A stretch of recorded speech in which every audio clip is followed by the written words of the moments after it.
conhecer o perfil de resistência aos fármacos é fundamental antes da gente iniciar o tratamento. Pelo simples fato de que, se eu não conhecer, eu vou iniciar um tratamento que não vai funcionar. Como na tuberculose a gente usa pelo menos 4 drogas para fazer o tratamento, se eventualmente eu não conheço a resistência a uma ou a 2 drogas antes de iniciar, eu posso queimar outras drogas, ou seja, eu posso potencializar o surgimento de novas resistências e prejudicar ainda mais o tratamento do paciente. Que é o que a gente vê acontecer em algumas situações. A gente tem pacientes que estão há 8, 10, 12 anos em tratamento para tuberculose. Por que isso acontece? Porque ou não foi identificada a resistência no momento adequado, ou o paciente não tomou a medicação adequadamente, e isso tudo facilita o surgimento da resistência. Um problema que a gente tem atualmente, que é resolvido com a biologia molecular, é que a metodologia utilizada atualmente é de cultura e teste de sensibilidade a antimicrobianos.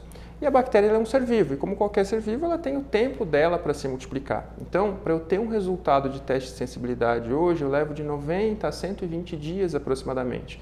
O que acontece?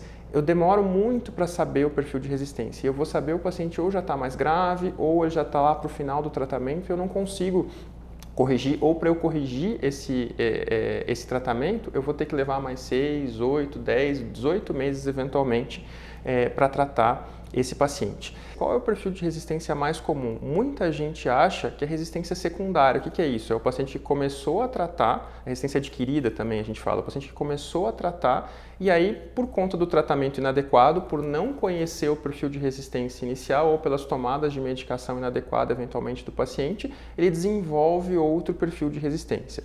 Mas o que a gente vê cada vez mais nos dados do Ministério da Saúde é que a gente tem resistência primária. O que é isso? O paciente já é infectado com um bacilo resistente. E aí, se eu conhecer precocemente, eu já consigo fazer o tratamento adequado ao paciente, personalizado para aquele paciente, buscando as drogas que são menos tóxicas, com menos eventos adversos, com posologia mais confortável e garantindo o melhor perfil de tratamento para o paciente. Quando a gente fala de esquema de tuberculose, a gente tem as 4 drogas do esquema básico, né, que é rifampicina, isoniazida, pirazinamida e etambutol. Sendo que as 4 drogas ficam normalmente por mais ou menos 2 meses na fase de ataque e depois a gente tem uma fase de manutenção de mais 4 meses que é mantida a rifampicina e isoniazida. Por que eu falo isso? A rifampicina e a isoniazida são os pilares do tratamento de tuberculose hoje em dia e são as drogas que a gente chama de primeira linha. Então, se são as drogas que vão ficar o tratamento inteiro, se são as drogas que são responsáveis por encurtar, quando a gente fala de 6 meses parece longo, mas o tratamento de tuberculose antigamente era muito mais longo que isso, então quando passou para 6 meses, as drogas que foram responsáveis por esse encurtamento foram a rifampicina e a isoniazida, eu conhecer o perfil de resistência dessas duas drogas é fundamental para eu dar o melhor tratamento para o paciente. Existe um outro ponto que é importante também, que é da realidade nossa aqui no Brasil, que é a principal resistência que nós temos é a monorresistência à isoniazida, que a gente não identifica nos testes convencionais utilizados hoje, né? E aí, o que acontece? Esse paciente é um paciente que ele vai bem, em geral, até o 4º, 5º mês de tratamento. Veja, um tratamento de 6 meses, um tratamento longo com medicações bastante tóxicas. Vai bem até o 4º, 5º mês. No 5º mês o paciente começa a piorar novamente. E aí, como o tempo do teste de sensibilidade a antimicrobianos demora aí 120 dias mais ou menos, a gente só vai ficar sabendo dessa monorresistência à isoniazida lá quando o paciente já está piorando. Ou seja, ele me dá o resultado do jogo de ontem. Não me ajuda muito. E aí eu vou recomeçar um tratamento, vou ter que pesquisar se existem novas resistências, porque esse paciente ficou tomando medicação inadequadamente, não por vontade própria, mas por desconhecimento do perfil de resistência, e eu posso ter não só mais uma monorresistência à isoniazida, mas também resistência a outros fármacos. Um tratamento que era de 6 meses vai passar para 18 meses, por exemplo.